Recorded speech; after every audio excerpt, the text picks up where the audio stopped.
Bash? Definitely. There is a fair few of them around, but they are still absolute guns. As we get a break in play and quiet times during the changeover of the pairs, Blair, we will run through the indoor bash rule variations as compared to regular indoor cricket. It's an exciting concept. It is a world first, and it's reports as one just goes outside the off stump. So as we can see here, Sammy, we've got a second ball. It's a variation on the third ball rule. So anytime there's a dot, the score must change.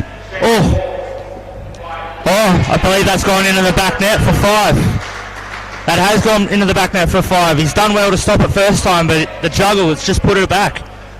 All right, so Brett Williams just finishing the first over. And Bale, if you want to just go through those rule variations, listing the most obvious, maybe to the most... Yeah, definitely.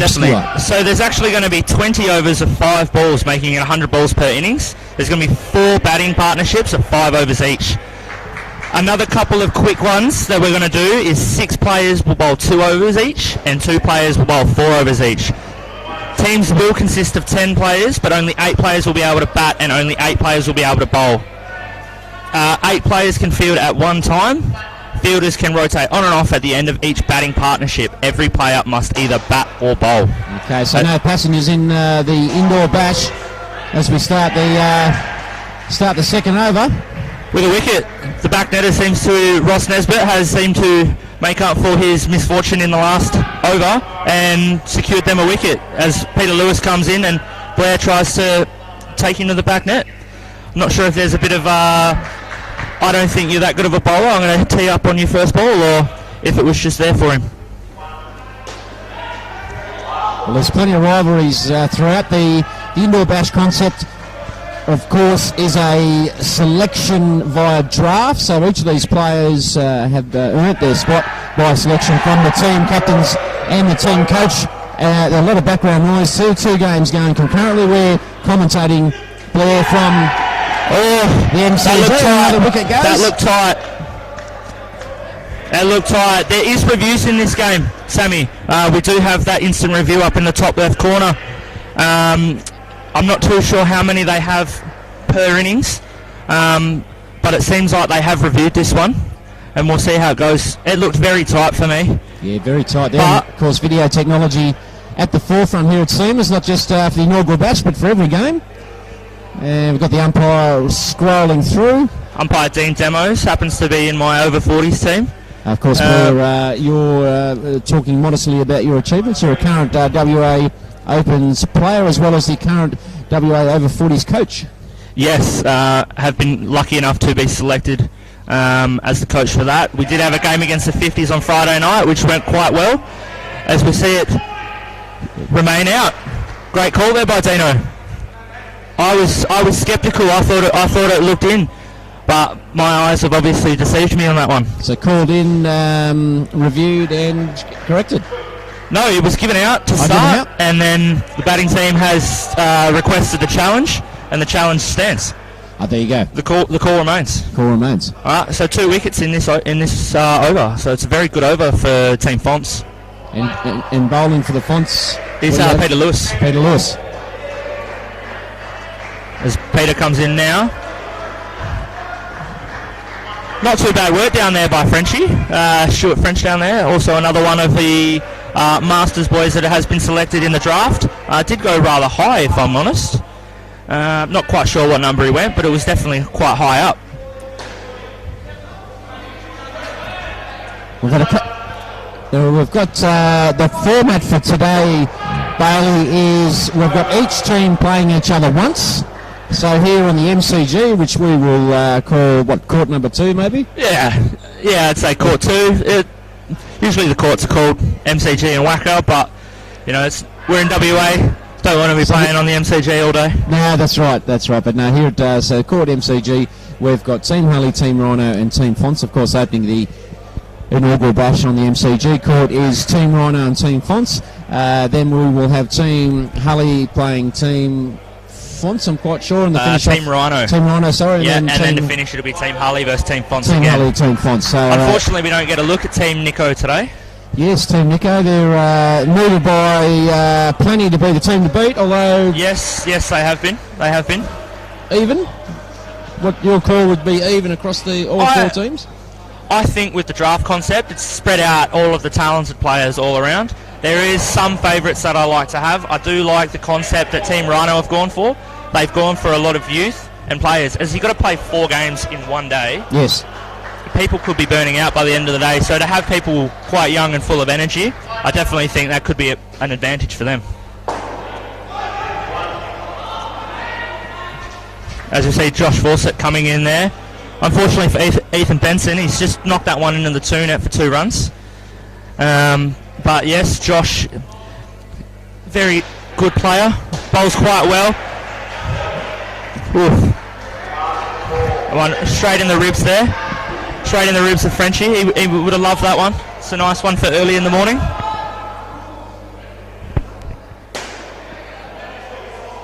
It's Josh Fawcett, otherwise known as the Tap. Is he running hot or running cold today, Bales? Oh, I don't know. By the looks of this start, he's bowling pretty quick. So I'm going to say he's running hot. Sammy. He's got a little jog up back there. It looks like he's raring to go today. Hopefully he can try and sneak one through here.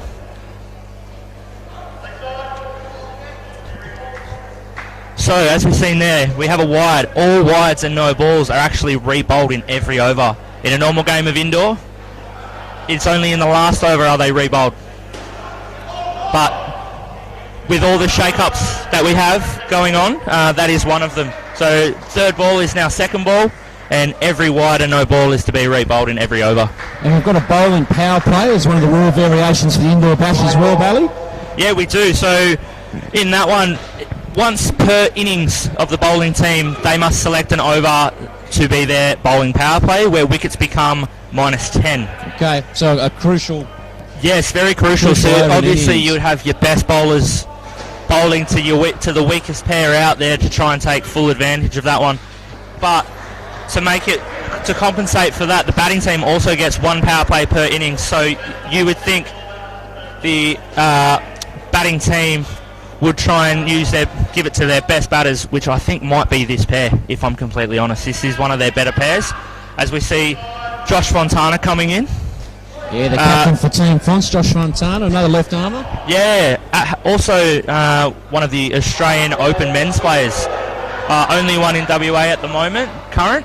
He went away, had a very good carnival down in Casey last year for the World Cup, where Australia were able to bring it home. So expectations high on Team Fonts, with Josh Fontana, captain, having his first over and a maximum of 10 balls to bowl by each bowler.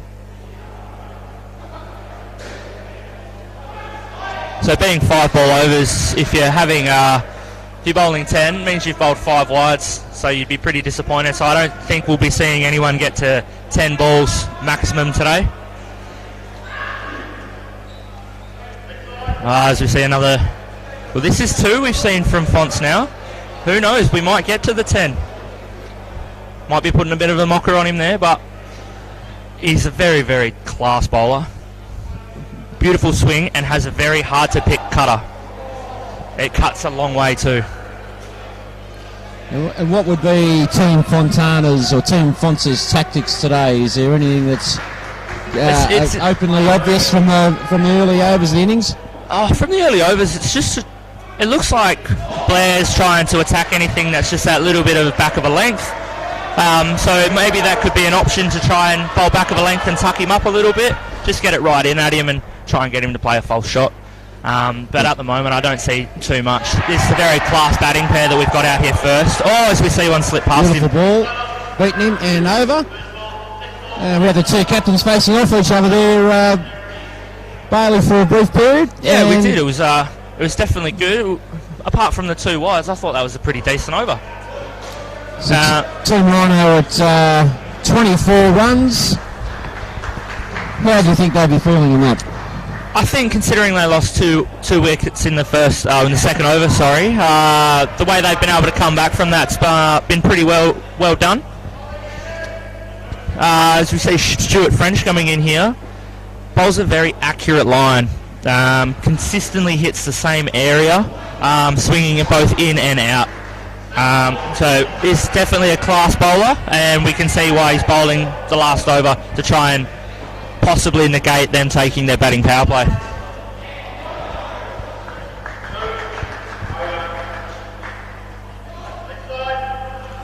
So, of course, this is the last over for this combination, the opening combination. Yes, it is. So 5 overs in, we see that. That was actually a second ball, which needed a change, and thankfully they bowled a wide. Oh, he's bowled 2 in a row now. I think I might have put the Mozza on him, Sammy. Well, there's really not a lot of time to get your eye on here. You're straight up, you're straight in. You're punished quite exponentially on these rules. Oh, well played shot there. Rock back, just pull that across, down up 2. Yeah, the captain Blair Oakley looks very comfortable at the crease, and you'd think they'd like to be as close as 50 as they can after this partnership. Oh, got away with it, a 3 there. Looked like a leading edge to me. Straight through. Yes. Haven't hit the back yet. No, they did have one go to the back. Oh, as we see one possibly. No, well fielded by Ross on the back net there.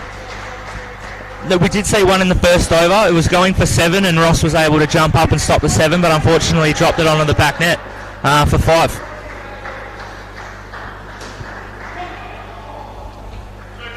Yeah, that left and right hand combination, you think that would that have been a feature in the selection process to try and get a mixture of left and rights?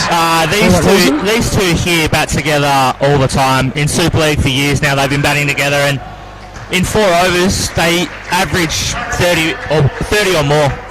So for them to come out with 42 there is great. As we did see, that last ball there did go for 2, but we do have a Super Ball on the last ball of the batting pairs, as we see Vinny Sandhu and Bryden Emmerich coming out to bat now. Vinny Sandhu, obviously the inaugural commentator of the European Cricket League, down here on special occasion for us today, so I think we're taking leave to contribute to the inaugural indoor bash. Yes, correct. Very exciting. So very lucky for us. He's a good bat, but I think he's better with the gloves. Behind the stump, he is a magician. Well, that's not the only stumps he's pretty handy waving the wand about, I've heard. But it's a pleasure to have Vinny here and his batting partner there. Bailey, what do we know about Bryden? Bryden's actually one of my roommates at Opens. We went away last year, and he was also my batting partner for a few years now. He's very strong left-handed batsman.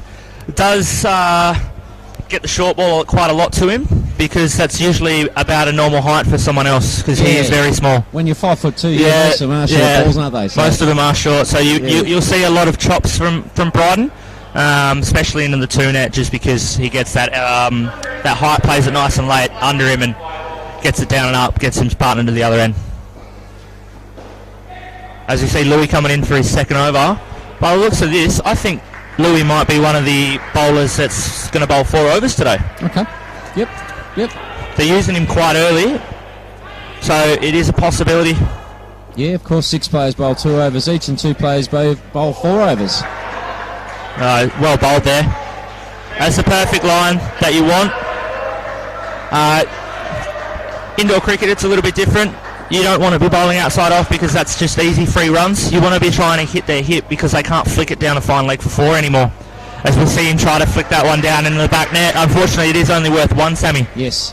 Of course, the lines, the court divided up into lines. 1 net plus the run gathered. 2 points, 3 points, 4 points. As we see one into the back corner. Well played. Over pitched there and put away as it should have been. 4 runs. Great shot, Bryden. So Team Ryno 48, gathering a bit of momentum. Yes, they are. Definitely going along well here. Slips that one down the leg side. Louis bowls a very aggressive line. Kind of pushes it away from around the wicket and then swings it back into your legs. Very difficult bowler to face.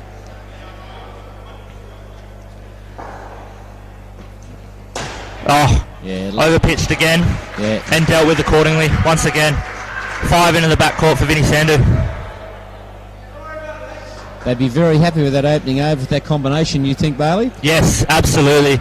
I think you'd be looking for, you can accept a dot to start the over and then another dot just because of how intense all our fielders are. They are quite good down in that front court. So you'd be looking for maybe 6 and over, and to come out with 13, that's double what you'd be expecting. Yeah, you're right. There's a lot of energy here. There is some excellent fielding in close to the bat in that first third of the court as we have a change of bowler, and we've got young, not so young, Brett Williams. He'll thank you for that one, if you let him know that you just called him young. Us old blokes got to look after each other, Bailey. Oh, well bowled again. That looks out to me, and is... Run out. Is he looking to the bench for a review? Yep, and they've given him the consolation of, it's out, mate. Yes. You've unfortunately got to deal with it. Might be one of those opportunities where he could have turned and dived back into the crease maybe. Put a bit more effort in. Just looked a little bit lazy and strolled back. As we see, a perfectly executed dive by Vinny Sandu there. Yeah, Vinny not taking any chances there. Putting the dive in, extending the arm out the bat and roll in front of the body to go across the crease. Bit of an uppish shot there, but... Well, he's pulled that from well outside off stump to... definitely. Now across the body, missed the fielders.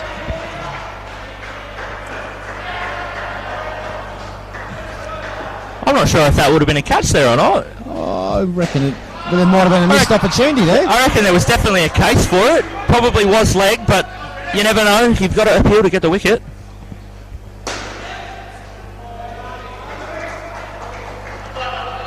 And over. Good over by Sandu and Emrich. And they're currently sitting on Vinny Sandu 11 runs. Bryden Emrich 4. Brett Williams, that would have been his second over. Yes, it was. That was his second over. And 1 wicket for 12 conceded. So, look, I would say possibly Team Ryno with their nose in front at the moment, based on that score. Yeah, just looking at the first pair and what they were able to actually achieve with those 2 wickets. I think after the second over they were sitting at 1 run. So in the next 3 overs they'll manage to put on 41 to get them up there. We see Ethan Benson coming in today. He's probably one of our youngest selected. Yeah, I believe Ethan, he did gather a fair bit of interest at the draft. Yes, he did. Well, looking at that, I can see why. Yeah, beautiful bowling. Very nice action, very tidy, great area. And a lot of lift. Yeah, for a young bloke, he is quite tall. Oh. Yeah, he's getting a lot of bounce. And, that's getting a lot of hop, isn't it?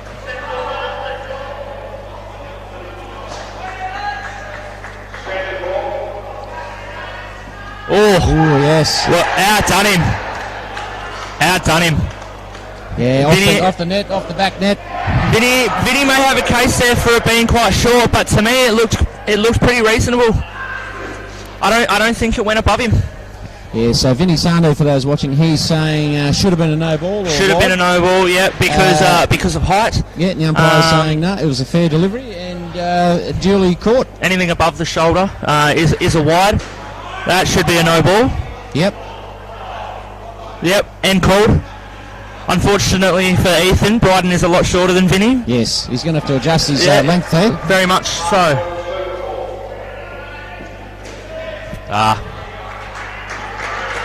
Just a bit too outside off there. Didn't quite tuck him up enough. Just gave him an easy 2.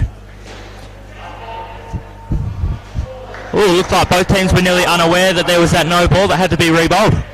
That's right, and of course an adjustment to the rules. Oh.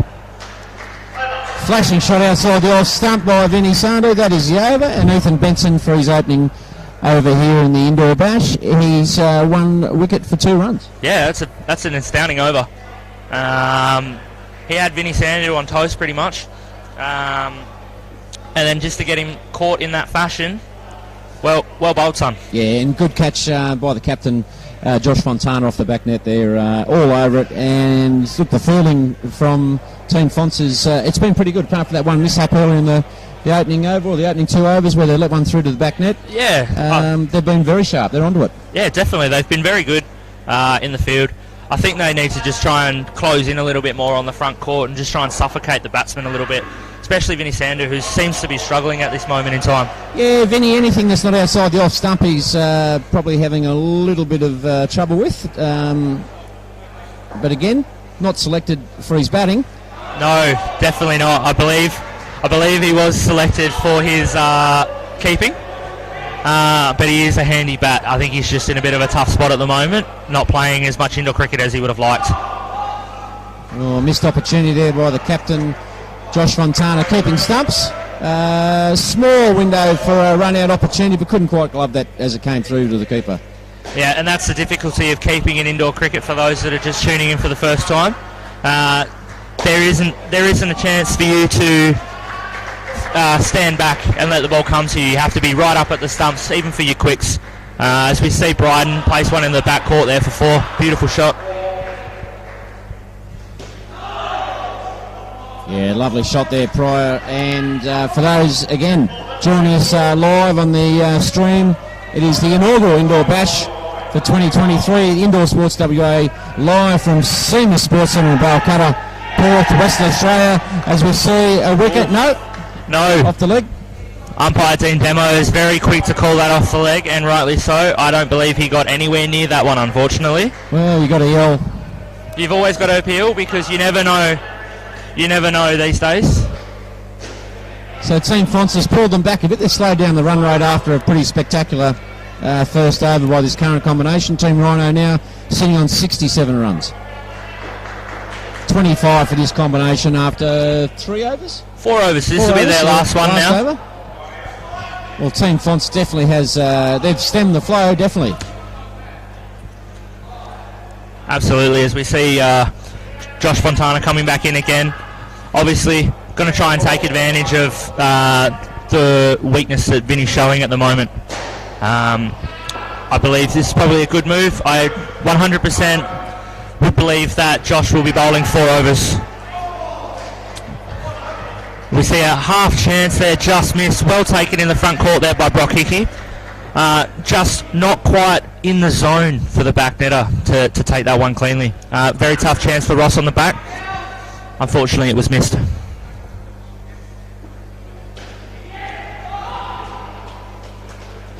Well, he's taken that one well. Lovely take. Brought it down, but a run was gained. 69. And second pair here, putting on 27 currently at the last over. Well played there. Unfortunately, just in that area that Vinny wants it at the moment, just where he's been able to play everything, just outside off. Just gently nudged that into the 2 net, made it too hard for the fielders to get. Easy run. Oh, well bowled. Yeah. That one there's that big cutter that he bowls. Just tucked him up nicely. It does turn quite a bit there, so it's hard to pick. So if you're not experienced, Bryden should know. He does play with Josh for Leeming in Super League, and is with him in opens. But unfortunately, just didn't pick that one. Well, there we go. Was that 4 runs? Yep, into the 3 net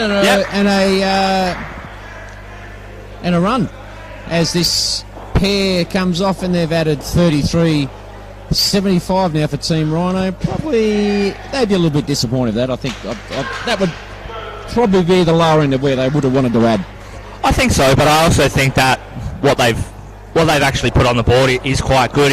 If we have a quick look over at the Wacker court, we can see that Team Hully has Team Nico on the ropes a little bit. Yes. They've got up to 12 overs. They've got them on 52. Yes. So looking at that, looking in comparison, just because it's a format that we've never seen before, we don't know where our baseline is. So at this moment in time, Team Ryno could be well above par. Well, that's it. Of course, it's the first game on this court, the MCG. The Wacker court, as you said, Team Nico struggling up against Team Hully after 12 overs. And, opening, just going through the other court, opening batting pair put on 23, second pair 10, third pair 26. So, looking at Team they've still got 3 overs. 33. They still got 3 overs to go as well over there, so they could be looking to go for that 40 plus as well. As we see Tom Murray and Angus Bloxham come out to bat for Team Ryno today. Ooh, close to a no ball. No, he's waved that through. And for Team Second Fonts, ball, straight away. ball. This is Ethan Benson coming in to bowl Ethan again. Benson again.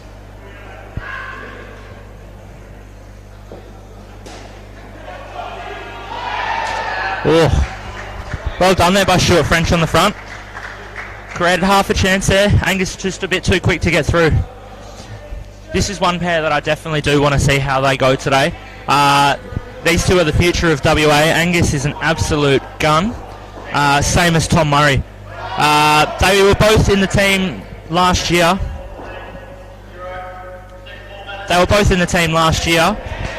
the 21s, where they went through undefeated and unfortunately lost in the grand final. In the national tournament last year. Okay, who beat them in the grand final? Victoria. So Victoria winning in the last over, taking 1 wicket with 2 balls remaining, leaving us with too many, unfortunately. But definitely the pair to watch in future years to come. Yes, okay, so it's Angus Bloxham and Tom Murray. Okay, umpire just clarifying there is an extra ball to be bowled due to that Ethan Benson's no ball there, and another opportunity. I'm not too sure if he's got this one around the right way. I thought Angus was meant to be on strike there, but no, it looks like they did. Well, as with any indoor game, Bailey, there's a lot going on at any given time. Simultaneous games going on at the MCG net court that we're on. Of course, the whacker over there on the right-hand side as we face, left-hand side as we face it, and a little inter-over conference there. Captain Josh Fontana encouraging his team. Plenty of talk, plenty of energy, and coming in the bowl we have Brock Hickey. Brock Hickey is a very good spin bowler, very similar to Ty Hopes, can turn it both ways, leggies and wrong'uns, and quite a long way.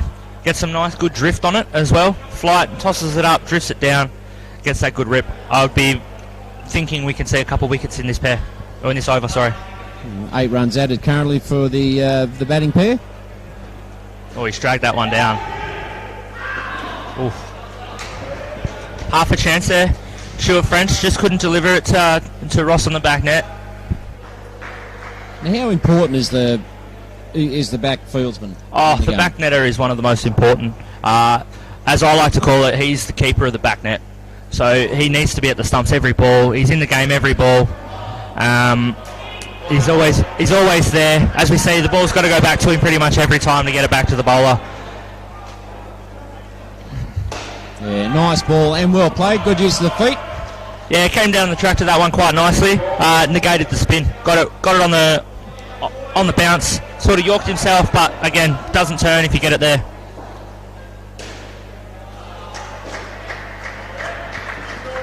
I'm not quite sure if you're aware, but we've also had 2 fielding changes. So the 10th, 2 players have actually come on in the field to field in Nick Marciano in the front court, and Aaron Todd is actually keeping. I see one of the rule variations for indoor. Yes. For the indoor bash. So that does have to happen at the end of a batting partnership. So they did happen to sneak on while we were talking. Okay, all right, there we go. And of course, another variation for the indoor bash. Bailey, is the last ball of every batting partnership is a super ball where all runs are doubled, including wickets. If the super ball is a wide or no ball, the score is not doubled and the ball must be re-bowled, and the super ball moves to the next ball instead. Yep, absolutely. That could be a game-changing feature, because if you hit a 7, that becomes 14. But if you hit the 7 and then get run out, you're minus 10. That's a 24-run turnaround in the space of a second. Absolutely. Could be very, very game-changing. So as we can see, it hasn't had any effect at the moment. Only 2 4s coming off it. We see Aaron Todd coming in the bowl now. Yeah, we've got Mitch Todd and Aaron Todd. Have we got a brother combination here? Yes, we do. Undoes him. And excited about it too. Yes. Very happy with himself there.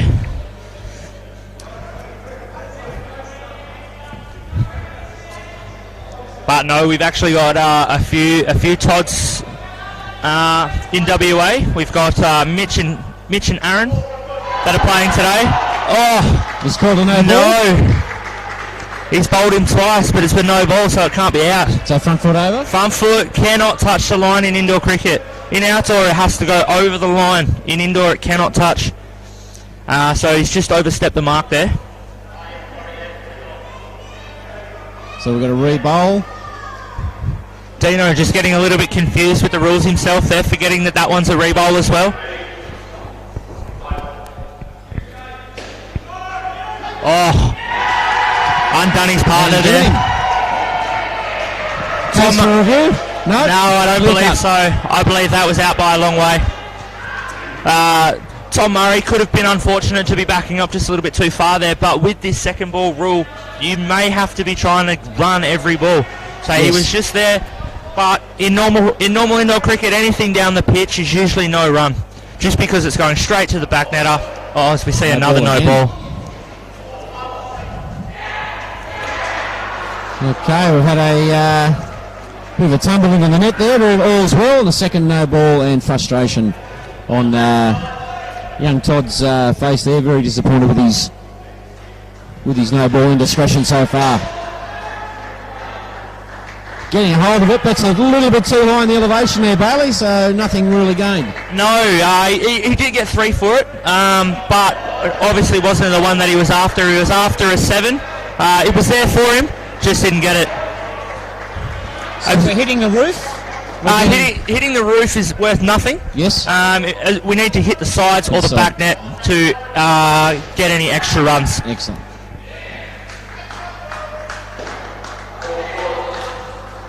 Yeah, nicely tapped back. Well fielded. He saved the extra 2 there. That was going for 5, but he's just paddled it onto the 3 net, so it's worth 3. So I think Team Ryno might be okay with how they're going so far in this pair, given there was a wicket in there. Team Fonts might be a little disappointed that they didn't capitalise on a couple more. No balls, very costly. Yeah, very costly. Not only did it cost him not getting a wicket, but it also cost him 2 runs to the batting team. Yes. So 7 runs. Yep. 7 run difference there. Yep. Yeah, there's Team Ryno is up to 91 in their third batting combination so far, adding 16. It's about to face their third over. Yes, this will be their fourth over, sorry. Fourth, yep. Ooh, dug out. Okay, so it's a must run. Yes, second ball, must run. Is a variation on the third ball rule. Any dot is now required to change score next ball. Oh, nicely played there. Very well played. Into the back wall for 5. He's done well to get that over Nick there. Nick's not a short boy. He's quite tall, and he went straight over him. There's a lot of height there. He's just could not get his mid up in time.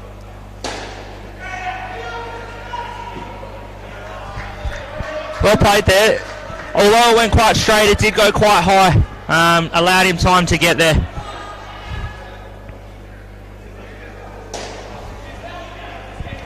Yeah, good running. Good shot and good running. Yes, very well played there by Tom Murray.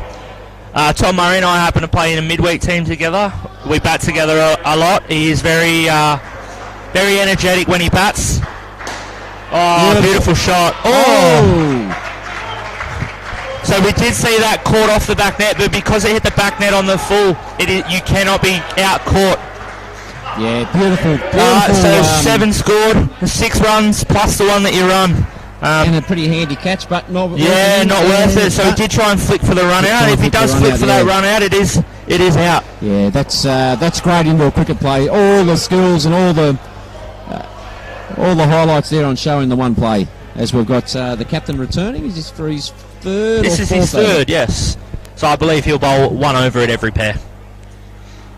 Because as we know, the variation changes that 6 bowlers will bowl 2 overs and 2 bowlers will bowl 4 overs.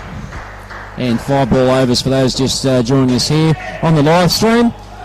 The inaugural WA Indoor Bash, brought to you by Senior Sports Balcutta, Perth, WA and Indoor Sports WA. what a great concept, Bailey, and what a fantastic turnout we've got. Yeah, definitely. I think it's definitely something that we can look forward to having for many more years to come, because at the moment I see this being a great success. There's been a lot of buzz around it, a lot of hype, especially with the draft. So for those that are just joining, to be selected in this, you needed to nominate for a draft. Captains and coaches decided who they wanted in a snaking draft. So everyone here was selected in the draft process. And just in the weeks leading up to it, just the communications that you were having with teammates and friends about who's going to go where, who's going to pick. It was a great hype, and it was definitely something that worked well.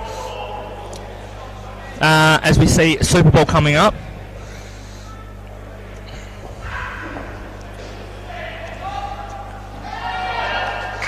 Yeah, probably a bit disappointed with that Super Bowl. I think they would have liked to have maybe maximised the doubling, of course. The Super Bowl, the last ball faced by each pair, as they call it a day for their pair there, and added 38. I think they'd be happy with that. I think they would be. I think anything over 30 is going to be good today. You do get those extra balls than you normally get in a normal game, being the five overs, 5 balls. But as we see, Luke Taylor and Glenn Payne coming out to bat now. And what do we know about these two young fellas playing? So Luke has played for Australia on multiple occasions in the under-21s division.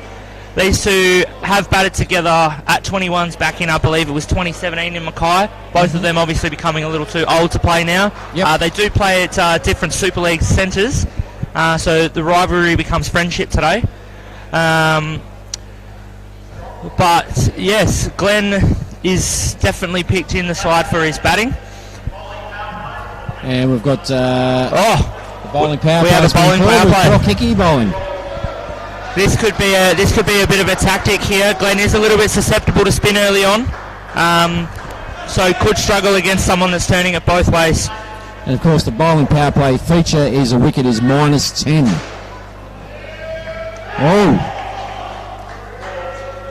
Oh. Okay, so seemed to have undone him by a wrong-un then. Yeah. Just played for a leggy and turned the other way. Yeah, bounce and went back into him. Well played there. And a must run. Yeah, that was second ball, wasn't it? That was second ball, so did have to go. That's why he came out of the crease just a little bit. Another wrong in there. Very well bowled. Yeah, smart tactics by Team Fonts there. The power play for the bowling on what would seem so far, looking at the bowling line, the most difficult bowler to play.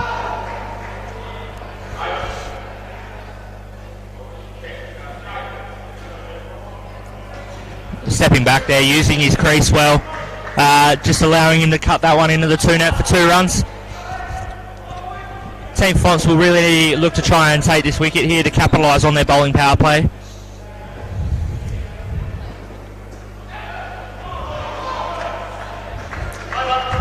Over. Oh, there was half a chance there. Team Fonts will be pretty disappointed in that. Didn't take advantage of it, getting a wicket, but very well negotiated by Team Ryno there. Couple chances that they gave up, but they still got through it, and they're out on 6 now. So as I said at the start, you're looking at 6 and over. You'd be pretty happy with that. Yeah, definitely. Yeah, they weathered the storm. They're definitely in that super over. Ethan Benson back into the bowling attack. This would be his fourth over. Yeah. So I was wrong in Peter Lewis being the bowler to bowl 4. Yeah, they were just getting him out of the way early. Yeah. Josh Fontana, of course, to take forward, being the captain and probably their most damaging bowler, and young Ethan Benson as he comes in for the first ball of his final over. Ooh.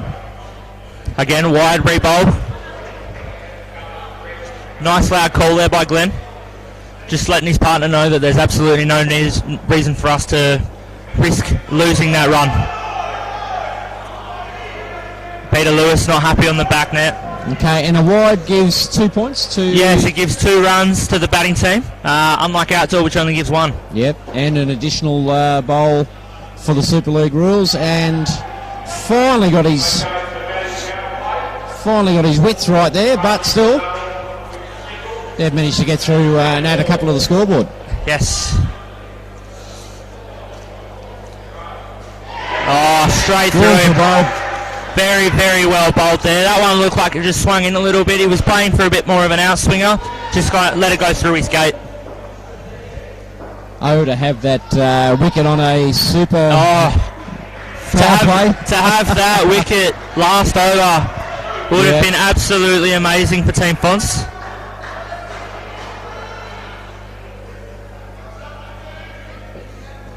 And again, straight through him.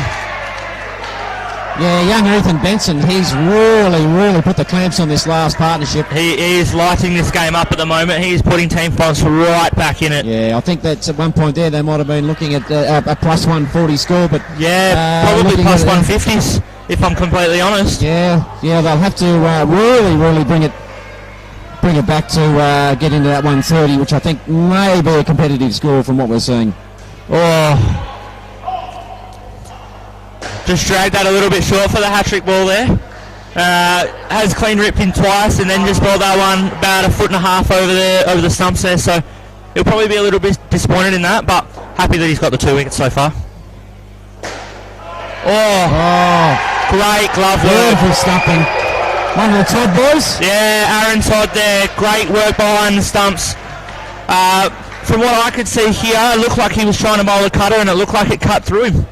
Yeah. Just played all around it. But yeah, as we were talking about earlier, how difficult it is for the keepers. They got to keep up to that kind of pace, but you get used to it and you get good like that. It definitely transitions into your outdoor cricket. Yeah, the skill and reflex level of these keepers is quite a feat to watch. The hand-eye coordination, the speed to get the ball down, dislodge the bails, and in that case it was a beautifully earned wicket. Yes, absolutely. As you see, Stuart French coming in to bowl his second over. Just leaves that one wide and outside off, easy 2 down up for Luke Taylor.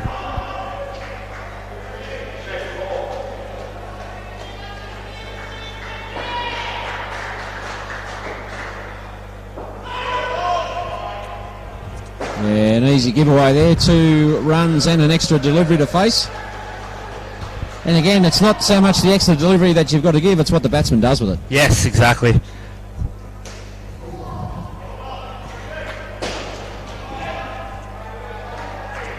And this last pair really struggling to get into the positives there, just adding 2. And that's due to, what have we lost, 4 wickets, I think? I believe so. There was 3 wickets in that last over. Yeah, Team Fonts, they'll be very happy with how they're finishing off this innings. And as you said before, Bailey, there's rivals that have now become teammates. The combinations may have been historical from representative teams, and you've got to put it all together on the day. That's what the indoor match is about. We see a 4 go into the back net there. Just lofted that one. Might have done him for a bit of pace. Bit of change of pace there. Slowed it up and just up into the back net. 4 runs. Well played there by Glenn. Yeah. Just let that one come to his knee and just caressed it into the top net. Yeah, so Glenn Gillette Payne adding 9, Luke Taylor -1, of course, being bowled comprehensively twice and then a stumping all in the one over. Yep. I've just heard that they have taken the batting power play. Okay. So every run will be worth double in this entire over. Okay. And of course the tactics in choosing your batting power play as well, Bailey, will come down to picking which bowler you're going to face. Or making a guess. Yeah. Making a guess where we've got Aaron so Todd? The batting power play needs to be called before the start of the over, so the fielding team can select their bowler that they want to bowl to it. I see.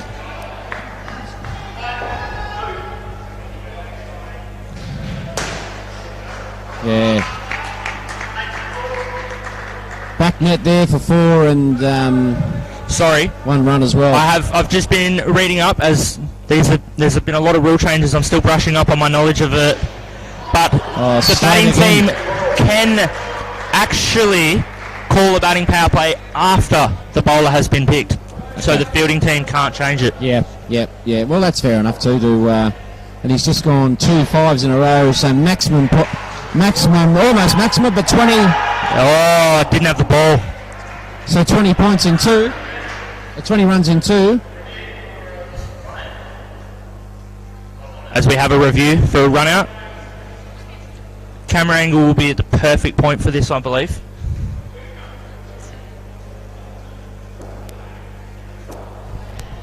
So originally given not out, challenged by the fielding team.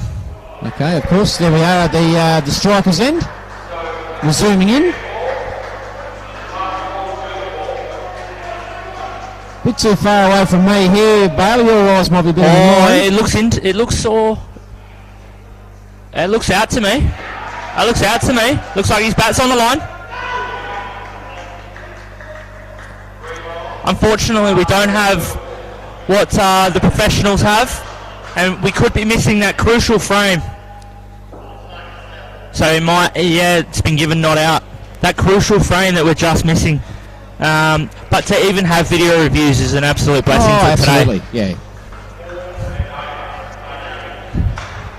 So all of a sudden, Team Ryno on the back of this batting power play has taken full advantage. Absolutely. 2 5s in a row, of course, which doubles to a total of 20 off a couple of balls. They're right back in it. 24 now. As we see, second ball coming up. Oh. I don't believe that was a catch, but again, you have to ask the question. Yes. But you've got to take the catch first. Yeah, that's it, yeah. It's got to stick.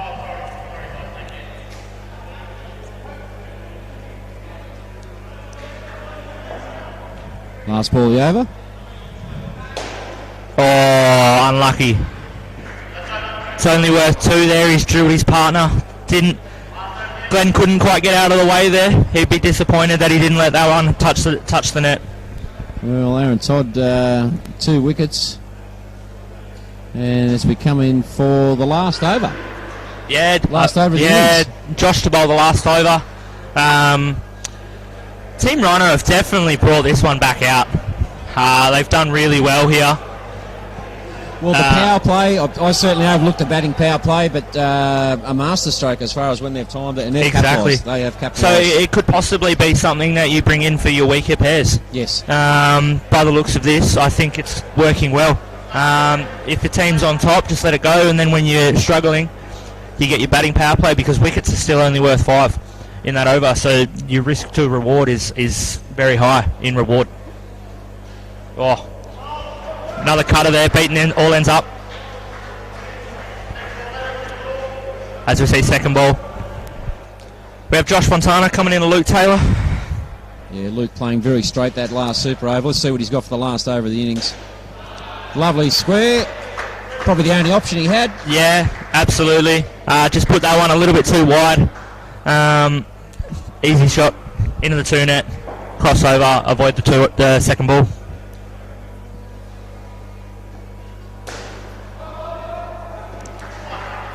Well played there. Unfortunately, couldn't quite get it onto the net. And 2 balls left in Team Ryno's innings. The opening game here at our inaugural Indoor Bash live from SEMA Sports in Balcatta, Perth, WA. Well run, scampering down the side. That was definitely well called through. Very tight. I reckon direct hit from Brock there. We'd be looking at another review. Okay, last ball of the innings. 33 out for this pair, 146. What's it going to end in? It's going to end with good runs or a wicket. And 1 has been run, and innings worth over 2 at 146. No, 148. 148. 148, yeah, that last one went for 2. For 2.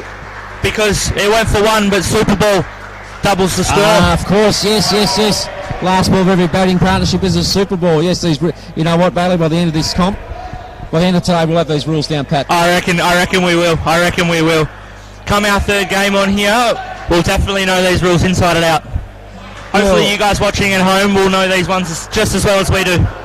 Yeah, we're streaming live on YouTube in the Indoor WA Sports Centre link, and we're here from Seamers Sports in Balcutta, and Vinny Sandu, bit of a homecoming for him, wearing the gloves for Team Ryno in their cerise colours, octagonal silks if you're a racing fan. Yeah, Fuchsia. It's definitely a different colour. They were meant to be maroon.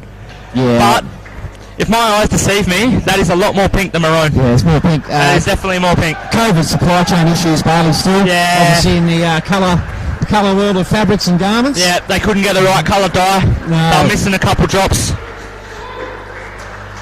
And I would say 148 will be a pretty competitive score. And I dare say, I'd say heading into the innings of Team Fonts, I'd say Team Ryno would be very, very happy with that, and probably very confident that they're going to be able to limit them to under that score. Yeah, definitely. Team Ryno does have quite a good bowling attack. Luke Taylor warming up in the back here. He's definitely one to watch. He's got a fair bit of zip to him. Cam Fawcett out there. He wasn't one of the ones that batted, but can bowl very quick. Same as the Hoff. So we got Cam Fawcett and Josh Fawcett on Team Fonts. Have we got a brotherly line up there, have we? Or yes. I am 90% sure that they are brothers. They don't look much alike. Cam is bleach blonde and Josh is black hair basically, so very, very contrasting colours. We see Josh Fontana and Ross Nesbitt coming out to open the batting for Team Fonts. Yeah, what does that say? Is that our best, the best batting pair for Team Fonts, or what would be the tactics behind that pair being selected first? I'm not sure that these would be the best pair. I definitely think they do have quite a few good bats in their team, but definitely the pair that can negate the new ball very well. Yep. So a new ball given to the start of every innings? Yes, every innings. Each team gets a new ball. As we can see here, there's 4 different mini games of skins. This will be very, very crucial come finals, as everyone only plays each other once. Yes. Before finals, the top 2 are picked for the grand final. So teams will be wanting their skins. So the first pair that batted first, the Team Ryno, will be playing against Team Fonts' first pair. So are we saying the skins becomes the count bat mechanism, or is that the primary mechanism for determining the finalists? No, so that'll be the count back. So the team with the most skins will go through if they're locked on points. So so if teams are tied on points, it'll then come down to the skins, and just to explain that is the mini games in each one where we've got 4 batting pairs, and it'll be as you say, lining up each batting pair against their opposition's batting pair. So 42 is the score to beat for this batting pair if they are to win the skin. Yes, exactly. So if they happen to get that is 1 point to them. So there is an eligibility to get 7 points in a game. You get 4 points if you get all 4 skins, and then you get 3 points for a win. Excellent. Okay, so you can get bonus points being all 4. Before we had the opening the innings, we had the captain versus captain as the appeal goes up. And Vinny Sandu very vocal in his call for an appeal there. Yeah, it looks like they've gone straight up for a review. Vinny Sandu, as a keeper, before reviews, I reckon used to get a lot go his way, because he is right over the top of those stumps. It's very hard for the umpire to see when the ball touches it.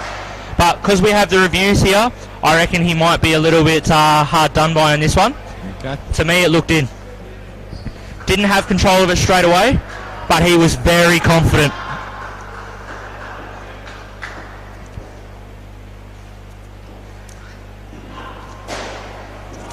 As you can look at the review up on the TV up there, is definitely very confident.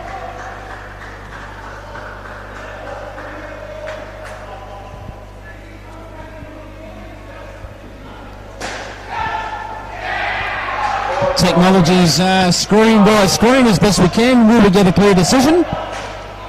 So the original call was not out. Not out? Because he couldn't see it, so he didn't want to make the wrong call. And and I believe that's the decision that he should have made. If he couldn't 100% say it was out, he may as well have said not out. Yeah, benefit of the doubt with the batsman, you would say? Always. If in doubt, not out. Struggling to get a good view here. Everyone's right down by the TV.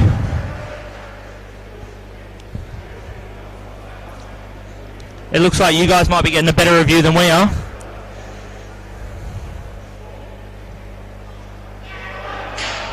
And of course, for everyone listening via YouTube and the Indoor WA Sports, it's the inaugural. Just think Indoor Bash. Live from SEMA Sports Centre, Balcatta, Perth, Western Australia, wherever you're watching and listening on the World Wide Web. The inaugural bash for 2023. This one must be really close. He's trying to get it there. It's just struggling to get the right frame.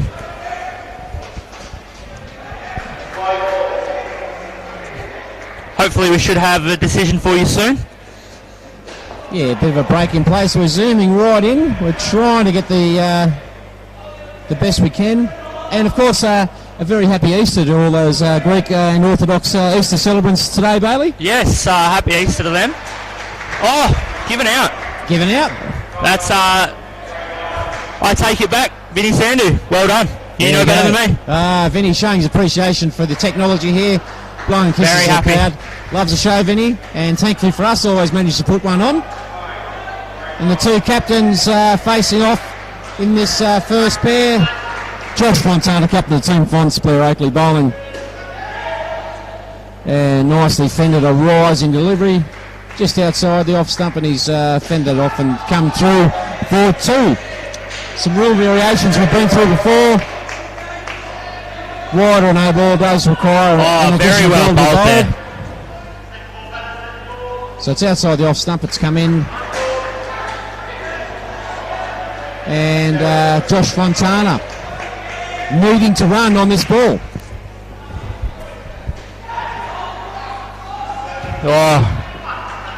Unfortunately, that's probably one of the only errors we'll see Vinny make today, not being able to clean that one up.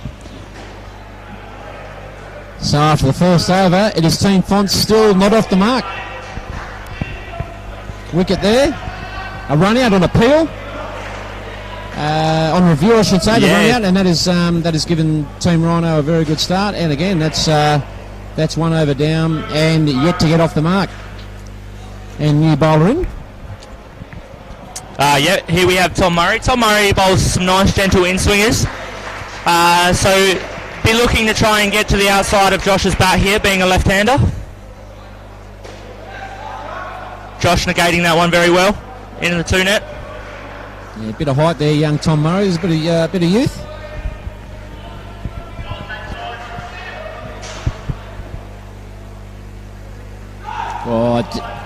Left side. Pushes that one down the leg side. And an additional delivery to be bowled. Again, not so much the additional delivery, it's what you do. If it gets you a wicket, well, you could say it might be worth it. And unfortunately, he's hit that to the smallest man on the field. He's just got fingertips to it. It's gone to the back net for 7. So the fact that it's hit the roof didn't matter? No, it does not matter. Okay. So 7 scored there. Good shot and a no ball. No indication of the change of side. So if you're going from around the wicket to over the wicket, you need to make sure that the umpire knows exactly what you're doing. And the penalty for that being? A no ball. Okay. Yeah, so if there was a wicket then, no more.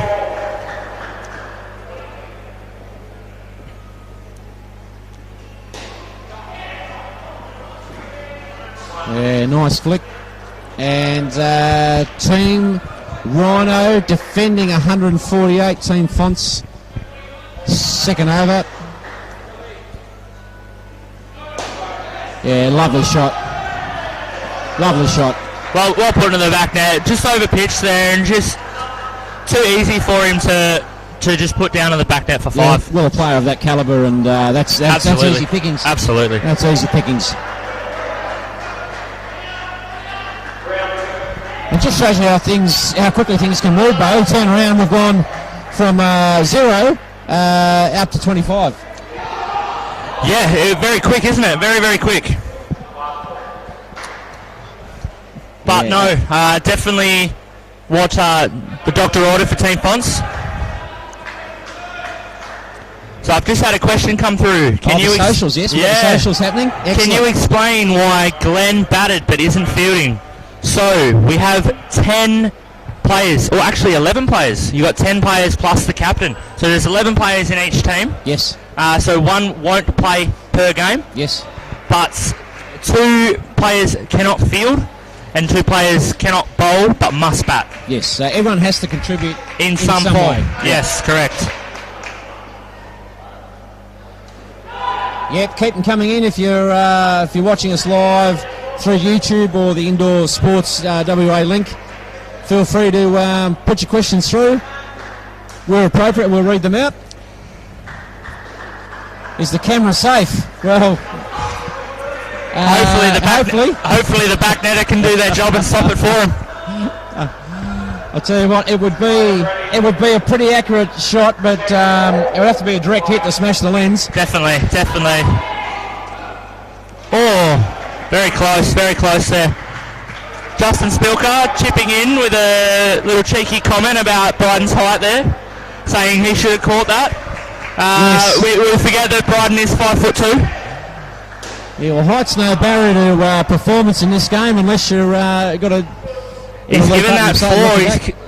Dean Demos has called that uncontrolled by Tom Murray. The tap does need to be directed at the stumps. I see.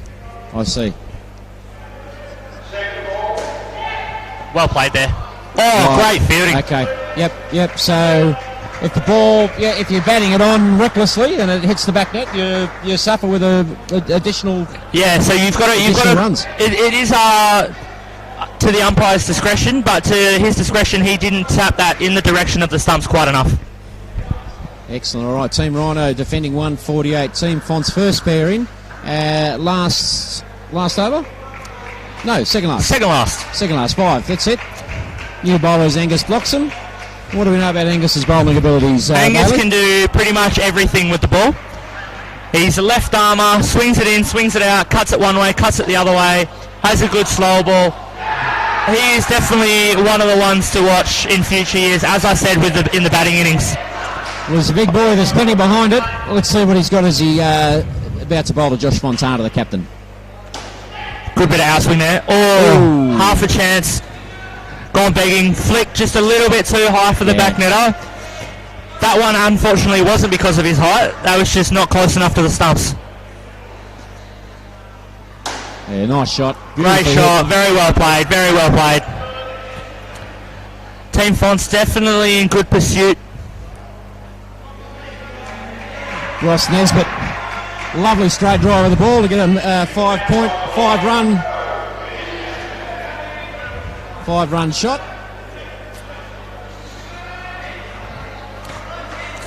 And they'll be looking to zero in and win this skin. Absolutely. I believe that's why Team Ryno has chucked on probably their best bowler at the moment in Angus, just to try and create a couple of wickets. Yes.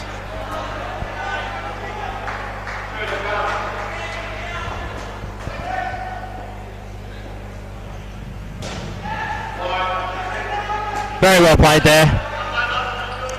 That's over, and Josh Fontana 24, Ross Nesbitt 21, Angus Bloxham there, none for 12.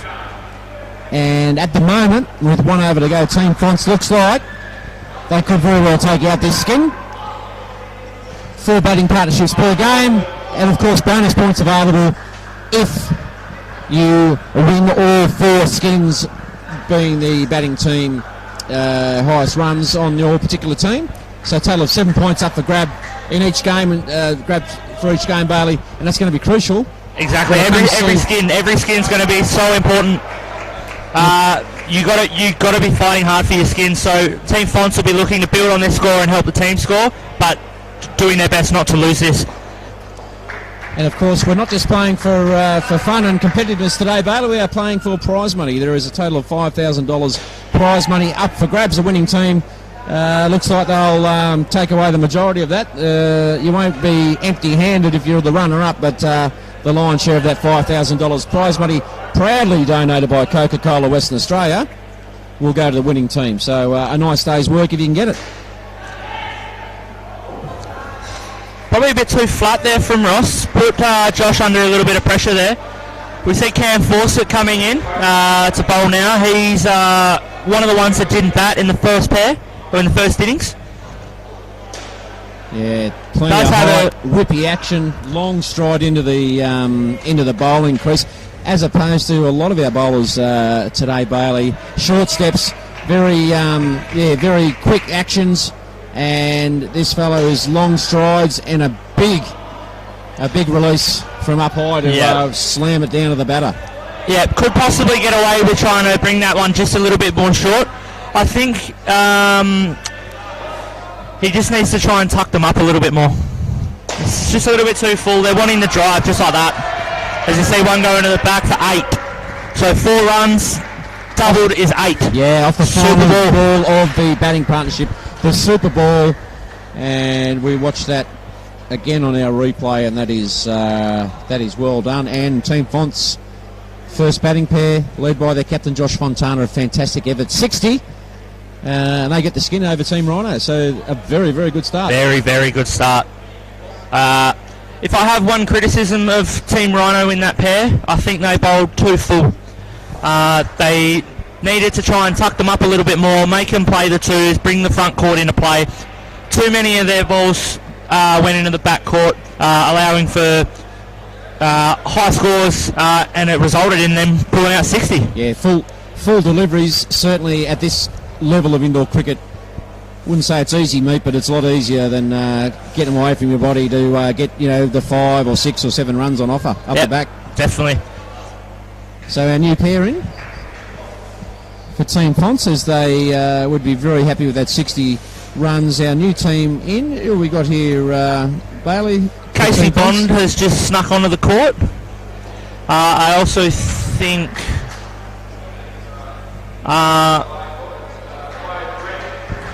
just Casey snuck on the court as Cody Hoffmeister heads off for a break this pair. He does have to bowl 2 overs, yes. Cody, because he didn't bat. I see. Yep. And batting for Team Fonts, we've got Nick Marciano and Brock Hickey. So Nick obviously didn't bowl in the first innings, so must bat this pair. Or this innings, sorry. I've had a question come through from Rob. They said, what brand of balls are we using? There is a shortage at the moment, but somehow, through the way of the gods, we've managed to get our hands on some Burleys. So Burley is the ball that we're using today. Well, Ty hopes not only is he the number 2 draft pick for the inaugural Indoor Bash, not only did he come up with a concept, he's an excellent procurement officer. He's done very well to get these balls. I think he may have had these ones sitting in the back corner for a few months now. Just whenever they came through, that's what he kept, because he knew this was coming up.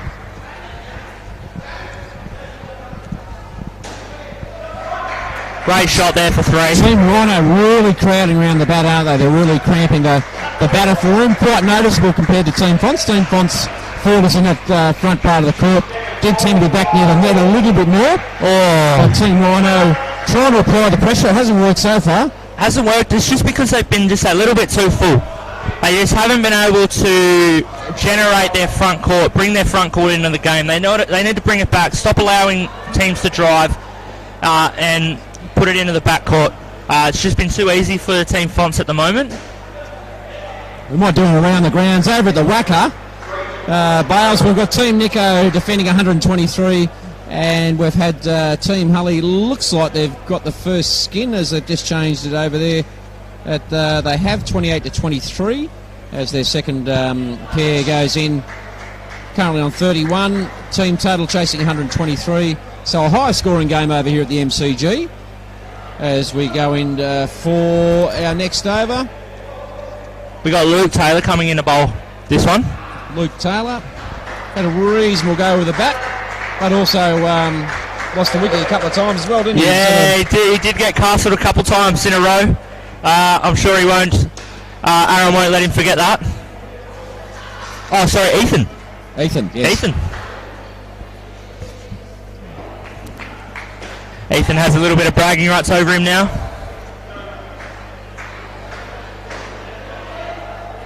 That's well fielded, very well fielded. Absolutely beautiful. That's amazing. A blind flick, he's flicked it round and... Direct hit, by probably a foot. Yeah. Very, very comfortably No out. need for a review.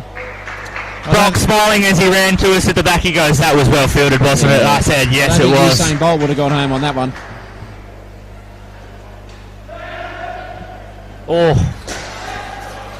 Half a chance there. Sounded a bit woody. Could have gone for a catch. Decided for the run out. Couldn't affect it.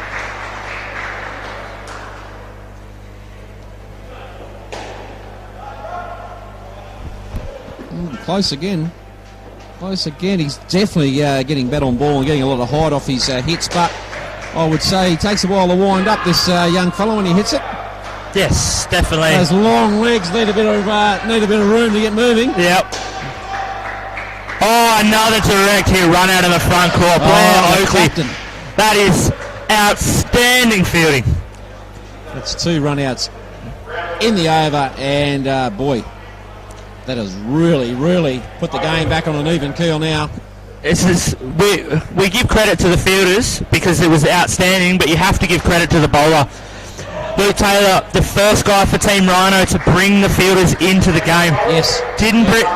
None of the fielders have brought anyone in. They've just allowed them to chop it high, drive the ball long, bowling too full.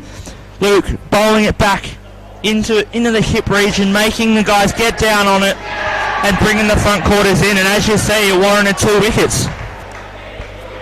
Plenty of activity here at Seamers. There is energy plus on both courts. MCG, of course, which we're commentating on live from Seamers Indoor Sports Balcatta, WA.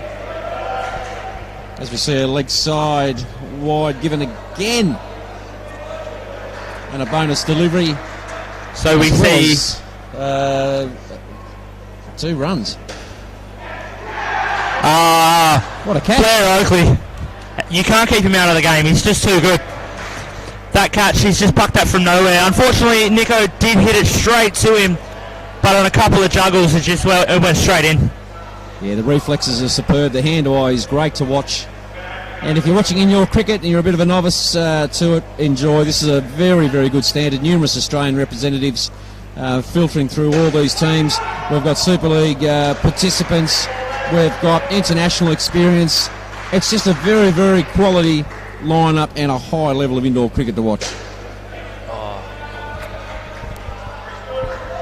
Unlucky there.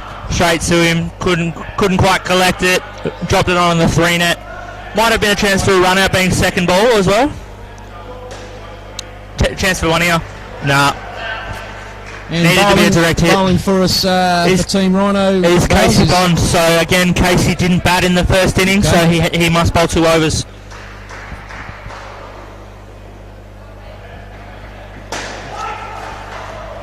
Ooh.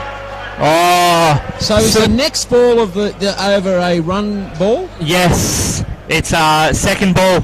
So they carry over during overs. Well, they carry over in overs in the pair, but not between pairs. Understand. So this pair can't have a dot last ball and the next pair start on second ball. It starts again. So for this pair, this is a dot ball, coming off a dot ball, so they must run. The variation rules for indoor bash for 2023. We will keep referring back to them. We're appreciative of the fact that not everyone is listening in continuously. It is Sunday. Maybe you got your earphones in as you're doing the lawn mowing, the whippersnipping, or the vacuuming, but whatever it is, we'll try and refer back to those rule variations instead of texting into us and going, hey, what's going on? We'll try and be on the front foot as far as that. As another wide is signalled. Another 2 runs for Team Ryno and Team Fonsa, should say, and an extra ball by Team Ryno. Oh, it's quite sharp there. Definitely the different one from the cut shot. But Blair's bowling a treat at the moment. Oh, another cutter. Bit too full. Very well struck, and I'd say Blair would be a bit disappointed with that over pitch. He went for the cutter there, just to try and change the pace a little bit, but unfortunately just let it drift too full. Brock dealt with it accordingly. Again, tried another cutter. He's pushed that one wide, so he's got to re-bowl it again. Maybe it's time to stick to the seam ups. There we go. Forces the dot ball. Of course, it's a must run on the next delivery. Umpire signals that as well. Oh, great work from Vinny Sandu. The old ball's got some life in him yet. That's what he was picked for. Actually, he's up and about, Vinny. I haven't seen him this excited since he was in the queue to that nightclub at Ibiza about to go in. I like that one, Sammy. I like that. Oh, very unlucky there. Over ball, Nick Marciano 6, Brock Hickley 9, and Blair Oakley 2 wickets for 7 runs conceded, as Team Fonts battling to pull back Team Ryno on this pair for the skin. 15 currently plays 33. Blair, what are your thoughts on the last over of... is this the last over for this pair or second last? Yeah, this is the last over, definitely. Okay, so 15 new bowler, Duncan Taylor. Yes, Duncan, one very good bowler. He looks like a good bloke. You know what? He's a type of bloke I'd love to have a beer with him. He's a top bloke, very genuine bloke. Went away to opens with him a few years ago in Mackay. Very good bloke.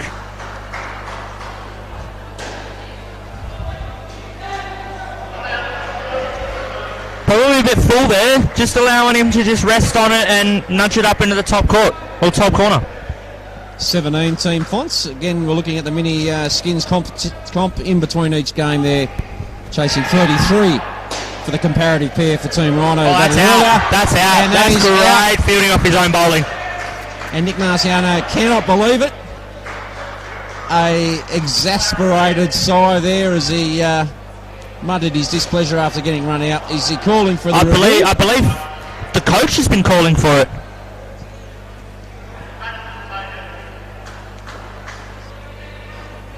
No, I don't think so. No review. Coach Wayne was calling for it, but I think where we were is definitely out. So they might have saved themselves. We just need some clarification. How many reviews are available to each team during each game? And 2 balls left. Of course, the last ball of every batting partnership, Bales, is the Super Ball. Yes. That's it. So he's worth 2. Well, growing up in our garage, that would have been out. Yes, yeah. Auto wiki there, auto slips. So it looks like they can't actually get the skin here. No. So 14 won't cut it. So I believe they're just going to be looking to try and get the 2, make it a 4. Very tight. Direct hit. I'm saying that's out. Double runs. So that one's worth 2. And that finishes off the Marciano-Hickley batting pair. 17 added for the skin, so it's 1 skin each. Team Ryno has won that mini battle there, 33 runs to 17 after Team Fonts, led by their skipper Josh Fontana, with a fantastic opening 5 overs of 60 runs, which again, Team Ryno's 42, that was their best opening pair, with 42, 33, 38, 35, as you may see the scoreboard as it streams live from Seamer's Indoor Sports, Balcatta, Perth, Western Australia, ladies and gentlemen. Proudly brought to you by Coca-Cola for the inaugural Indoor Bash here at Seamer's. Looking at this, I think this game's quite evenly poised at the moment. It really comes down to these first couple overs. I think if Team Fonts gets themselves away to a good start, gets themselves to 12, 15 after 2 overs, they're probably looking at being on top. If Team Ryno can take a few wickets, they could be on top here, and it could be a bit of a game-changing moment. Well, the bowler coming in is Cody Hoffmeister, the Hoff. Ethan Benson on strike, and Peter Lewis at the non-strikers end. Yes, Cody can send him down with a bit of pace.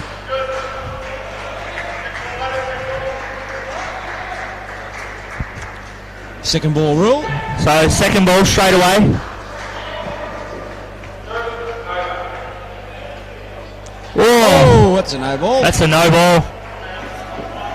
And it's got the benefit of a run, A run. as well.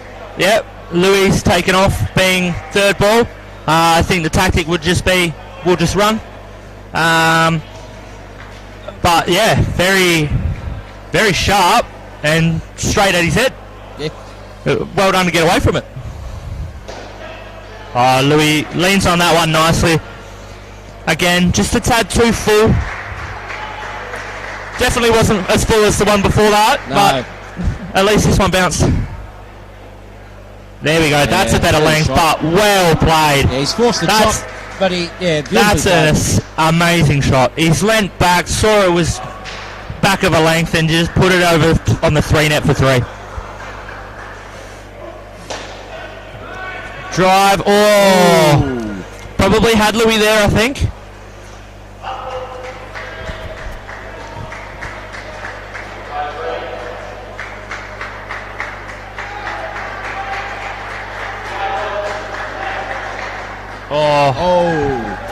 Bit of a gimme. That's an over. Possibly one that you try and tap down there from Angus. You don't try and collect that one. Just collecting and throwing compared to a tap, it's just a few seconds different. And that half a second, it could be the difference between out and not out. So if he taps that down direct hit, could be a run out.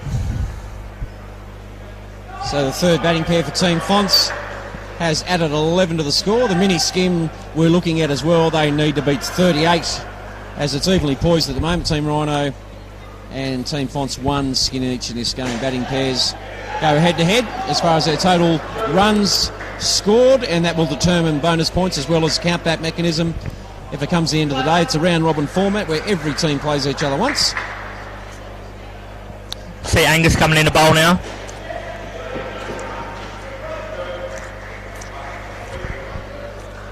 Possibly looking at bowling a little bit too full here. Needs to be trying to get back, tucking him up.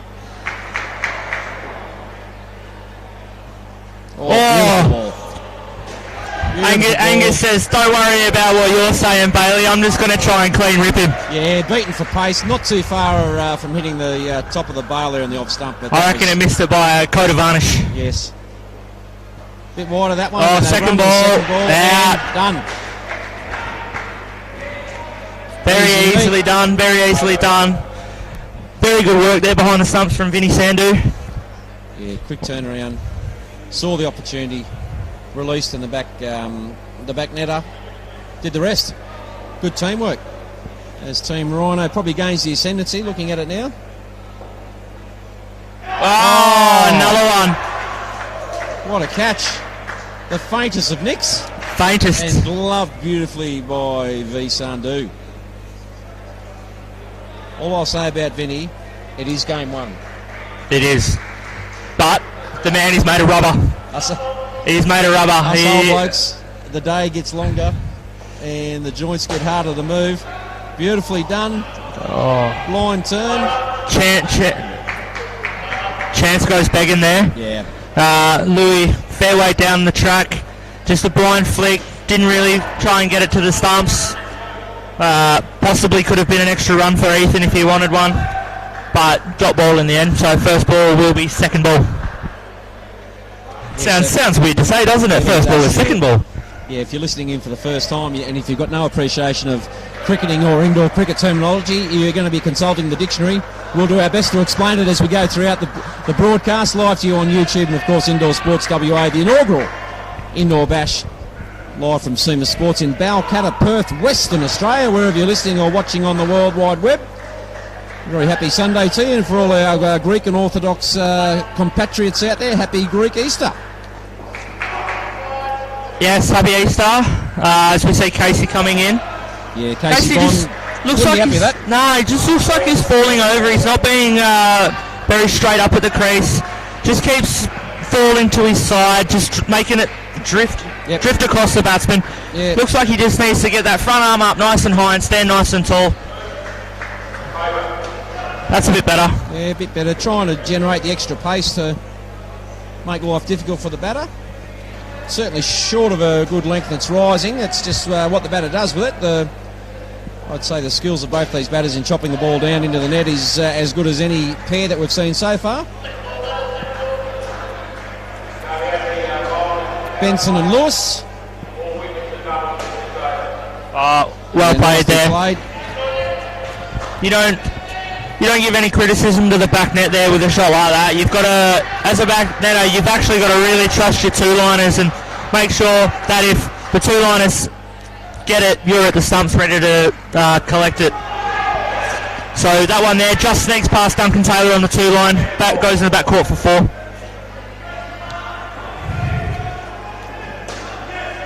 Yeah, nicely played. Very nicely played. Plenty of height, allowed him time to get through for the run. And we have 16 runs for Team Fonts in this pair, chasing 38 to win the skin. Great shot. And of course Team Ryno defending 148. And that makes 95. Casey Bond so far the 1 wicket for 17 runs. Ethan Benson 10 runs and Peter Lewis on 8. It is, I would say, Bales evenly poised. Maybe Team Ryno with their nose in front, depending on who the last batting lineup is, I suppose. Yeah, I believe it'll be Aaron Todd and who didn't bowl? Maybe Mitchell Todd. So it could be the Todd brothers coming in last. Yep. So you could have a batting power play. Oh, we've got a bowling power play. Bowling power play. If you can run through to the viewers and listeners there, be okay. What is the power play rules for bowlers? Yeah, so the bowling power play needs to be taken once per innings, where every wicket will become -10, not -5. Runs are not added, or not doubled, sorry.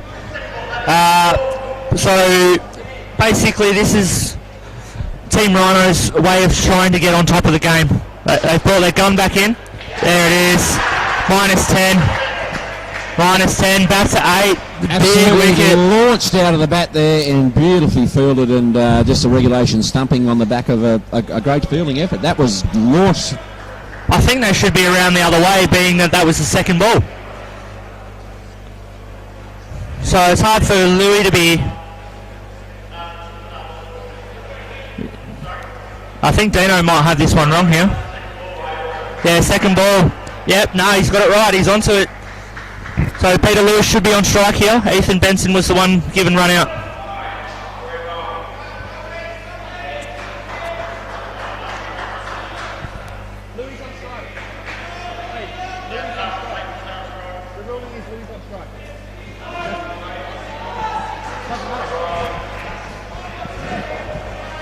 A little bit of confusion here with the ruling, but we're running with young Ethan Benson. Oh, another one. Strike. Oh. It's given him out. I reckon. Well, I don't know. I reckon they'd be worth a review. I don't know whether they've got any left. That was line ball for where I'm sitting, Bailey, but that's what we say. I just didn't have good vision of that. Well, Sleedy extended and no review, so I'm going to say he was out comfortably. So this has been a master stroke from Team Ryno here. They've done well. Team Ryno definitely back on top now. Yeah, Team Fonts losing those wickets in the bowling power play. That's 20 runs. 20 runs they've lost. Absolute game changer. Yeah, Ethan Benson -10, Peter Lewis 10. So Team Fonts, they are 0. So we've got 1 over left in this pair. Can they win the skin? Unlikely, but hey, you never know. I think they've just got to dig real deep here and try and build a team score. Try and get the team up to about 85, possibly 90, and leave the last pair close to 60 to chase. Well, 60's been proven. That was with the captain. Probably batting combination there to be doing it. As you say, team score probably first priority. No wickets lost, just turn it over. and try and build some respectability back into this pair. Oh, half a chance. Another appeal for a run out, and not out scores umpire. Well stopped and well tapped there. Again, no review, so they're pretty comfortable.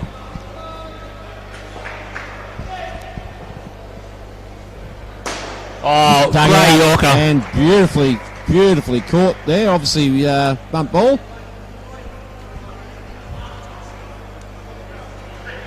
We're talking about how they were bowling too full. That's the perfect ball to bowl in a crunch situation like this one. But the margin for error is very small. Great shot. Yeah. Very well played. Straight a little bit wide of the off stump, and young Ethan Benson has clobbered that into the ground, and it's gone for 4 all the way to the back net.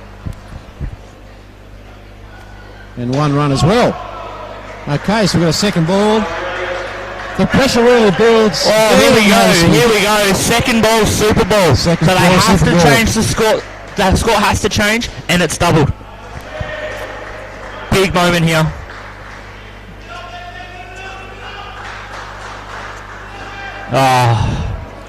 Well negotiated by Peter Lewis in the end.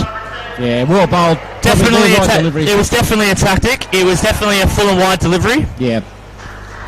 Yeah, Luke Taylor, well bowled. 3 runs conceded, net, 2 wickets, and off his 2 overs as well. Yeah, certainly. So he's class bowling now.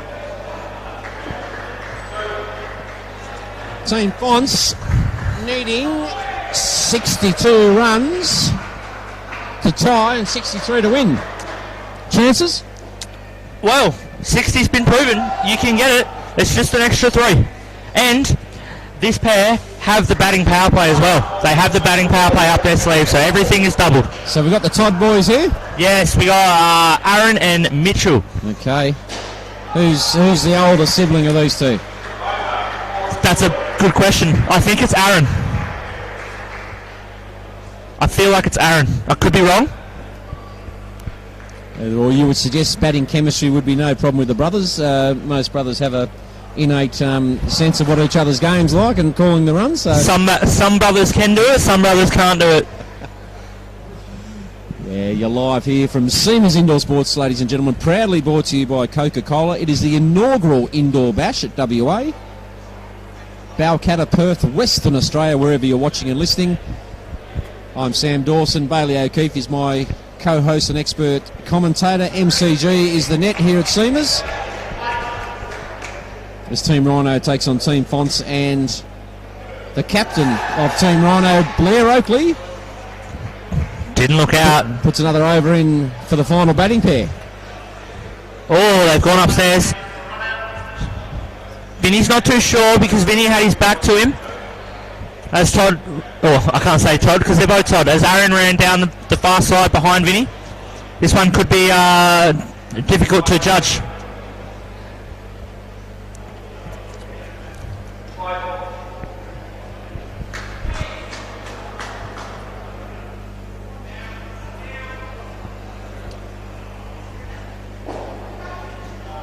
Looks rather safe to me. It's Miles in.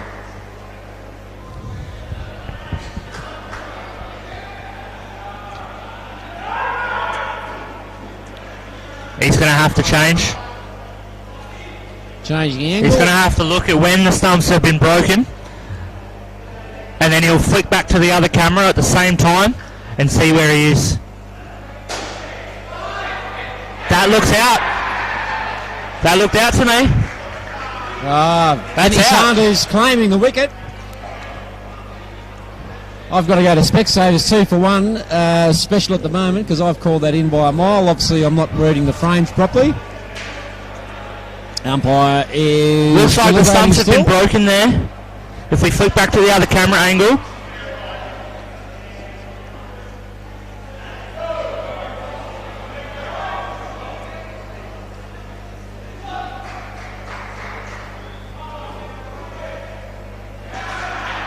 That's out. He's called it. He's called it out. It's out. I'll be very, very surprised if Team Fonts can come back from here. So Aaron's just trying to clarify why the decision was overturned. Yes. Bats in the air. Bats in the air. Okay. It's a fundamental. Captain Josh Fontana is down underneath the video screen, remonstrating to the umpire, which only the captain can do. Yep, confirmed now, run out on the board. Okay, -4. I'd say it is an almost impossible task for Team Fonts to take this one out. It's just whether they can win the skin. That's probably what they're playing for now. Sorry, I'm just trying to watch what's going on here. Blair believes he's bowled one ball, and it was a run out. Dino had it down as 2 balls. Okay. Oh, great cutter. Yeah, beautiful. Straight over the top of the stumps. As we have a lot of people streaming in here to Seamers Sports, we've got family, friends, relatives. Brian Hopes has made it. That's Brad's younger, thinner, skinnier brother. He's made a beeline straight to the lolly jar. And it's all happening here at Seamers, the inaugural indoor bash. Captain Blair Oakley, slow ball out the back of the hand. Looks like 4.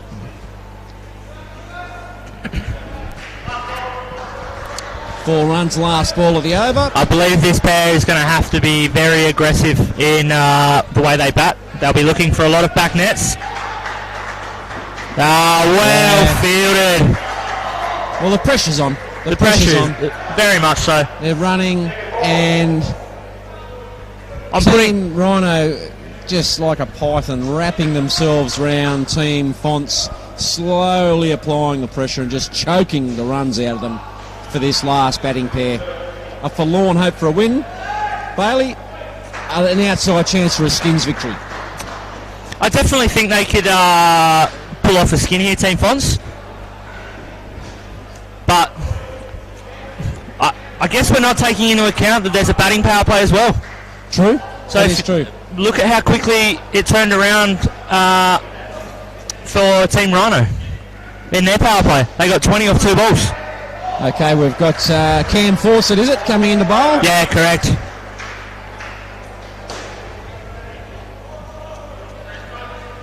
Cam Fawcett, the captain of the under-22s for WA this year.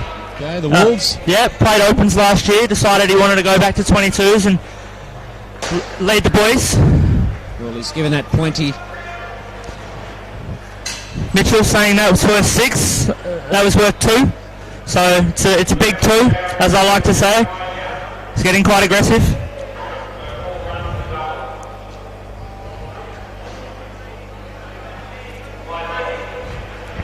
So a batting power play still to be called.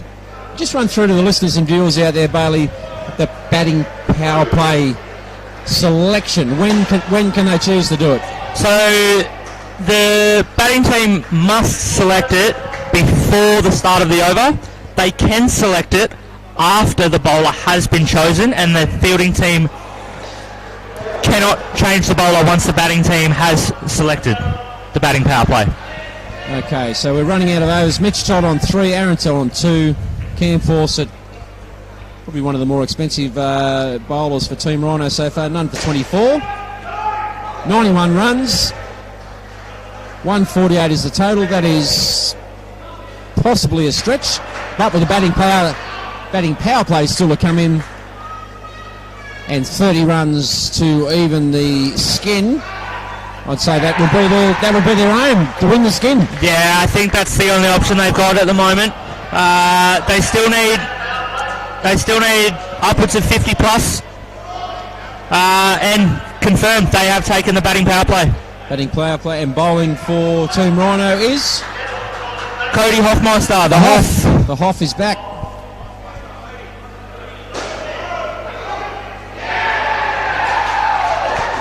Umpire is getting clarification of who the bowler is, Cody Hoffmeister.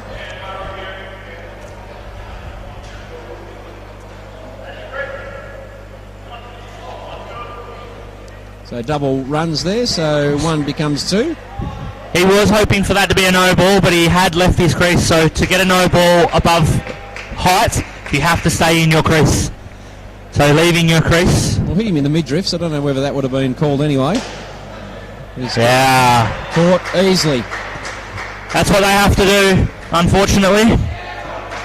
They've got to be trying. As we can see, Team Ryno have gone full defence mode. 2 on the back net. Tom Murray, the other 2 line at back, both front quarters back on the white line. They know. Yeah, prepared to give away the easy runs. As you say, defending the 5s and 6s and 7s. Correct.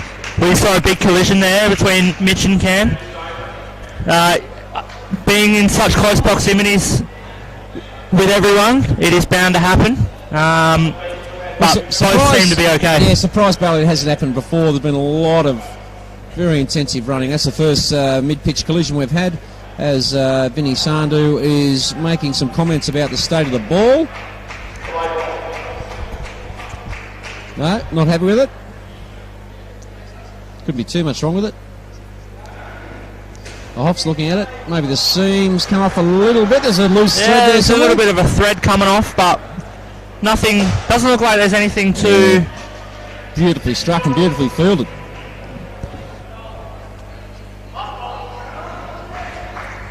So that one hit the 3 net, so it becomes 6.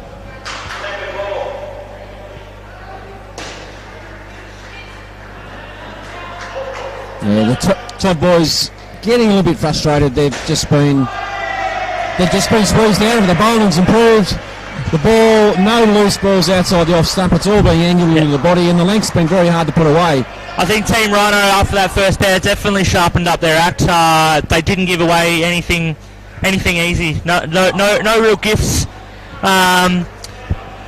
They seem to have just let the first pair slip away. They could have easily held on to 7 points here, but credit to Team Fonts in the opening pair. They batted very well.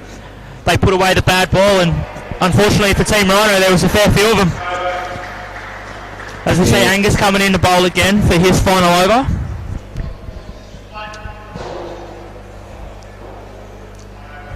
Team Ryno very defensive in their field.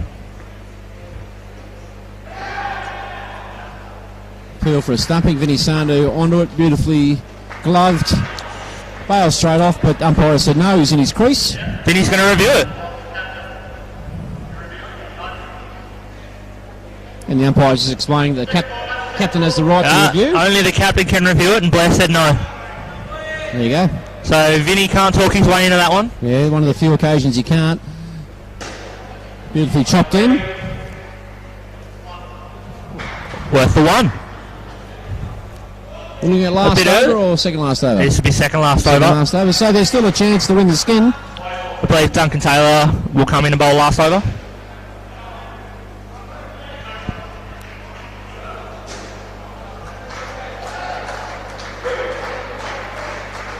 Yes, the Todd boys building some respectability back into it.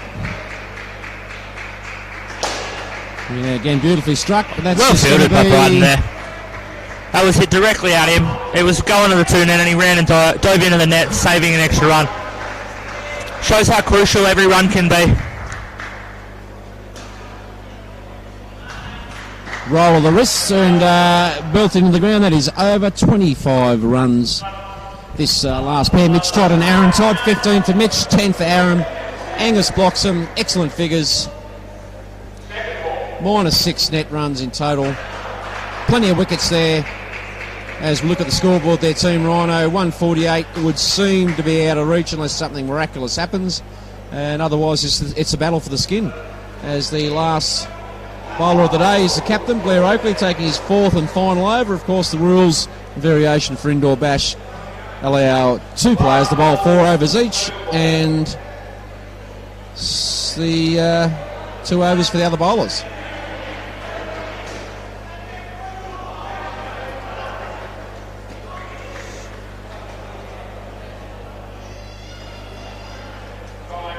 Four balls left. tremendous buzz in Seamers here for the inaugural indoor bash. Slower ball again. That makes the skin a bit tougher now. It does, caught, and slower ball there by the captain. Possibly a little bit silly. If he was just to bang up 2s, they'd get this skin. Yeah. So 5 2s with the Powerball or Super Ball at the end. That gets them 12. They only needed 10. Well, I think the other factor we may be overlooking is just how cognizant are the players of the rule changes. Yeah. How do they know? That one's gone for 3. There's still half a chance here. They are still a chance at this skin. Of course, the power ball on the last ball of the day being worth double. And a bit of a wild shot there. Last ball, so 11 runs. So it needs to be a 7. Needs to be a 7 or a 10, and they run 2. Oh, it's there. It's caught. Off the last ball. That is the first game on the MCG pitch done and won by Team Ryno. Blair Oakley, the captain, magnificent figures. -2 net runs conceded, 6 wickets in total. And, 4 overs. Of 4 overs, and in the end... Oh, sorry, no. That 6 is the double wicket. He's going to put it down as 2 wickets. Yep. Okay, the double wicket, there you go. So, still a lot of wickets. Very well played, Team Ryno. In the end, a comfortable win, 148 to 101. They would be kicking themselves on missing that first skin because their first opening batting pair put on 42 for Team Ryno, but they were outdone by the captain, Josh Fontana, and his batting partner. I can't recall who was the opening batting pair, Bailey, for Team Fonts. It was Josh Fontana and Ross Nesbitt. Yeah, Ross Nesbitt. So they put paid to a clean sweep by Team Ryno. So game 1 has been won by Team Ryno comprehensively. And we're live from Seamers Sports Centre, the inaugural indoor bash, brought to you by WO Indoor Sports and proudly sponsored by Coca-Cola. Bailey, we'll wrap it up quickly and then we'll have a short break and we'll go on to the next game where Team Fontana has a rest and Team Hulley plays Team Ryno. No, Team Fonts actually goes